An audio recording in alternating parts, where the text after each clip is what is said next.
Most traders use the RSI completely wrong, but once you understand this, it becomes one of the easiest tools to use. So what is the RSI? RSI stands for Relative Strength Index, and it's an indicator that shows you if a market is overbought or oversold. So basically, in simple terms, it helps you understand if the price has moved too far, too fast. So the RSI moves between 0 and 100, and there are two key levels that you need to know. Above 70 equals overbought, and below 30 equals oversold. So when RSI is above 70, price may be due for a pullback. And when it's below 30, the price may be ready to bounce. But guys, look, here's where most people actually get it wrong. Just because the RSI is overbought, it doesn't mean that you should sell immediately. And just because it's oversold, it doesn't mean that you should buy straight away. Instead, you need to use the RSI with the trend. So if the market is in an uptrend, you'll look for the RSI to dip near to 30. Then you'll basically look for buyers. And if the market's in a downtrend, you'll look for the RSI to go near to 70, and then you're going to look for sells. This way you're trading with the market and not against the market. And the big mistake that beginners make is just using the RSI on its own. RSI is a confirmation tool,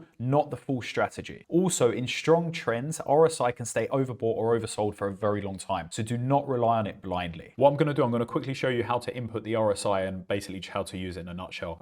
So what you'll do, you click on indicators up here, you'll just type RSI. Mine's already on the chart, but you'll basically just click that button and then you'll have the RSI here. So just for example, we're in a downtrend here, the RSI goes to overbought, so that's when you're basically going to be looking to short the market because we're in the downtrend here. So you're going to use that as kind of confirmation. All right, we have to drop at some point, and then boom, that's where we start dropping. So ultimately the RSI, and the same like the opposite if it's like oversold. Okay, the RSI is super easy to use, but you can't use it as like the full strategy and just by itself. You have to use it with the trends, with EMAs and stuff, and obviously the EMAs and all of the other indicators. I'm going to do breakdowns on those indicators in videos as well. But that's just kind of in a nutshell how you input the RSI and ultimately how you'll look for confirmation like before you buy and sell. So guys, look, quick recap. The RSI basically shows you the overbought and oversold conditions, but it works best when you use it with the actual trends, just as obviously I showed you on the screen. And if you keep it simple, it can be a really powerful tool.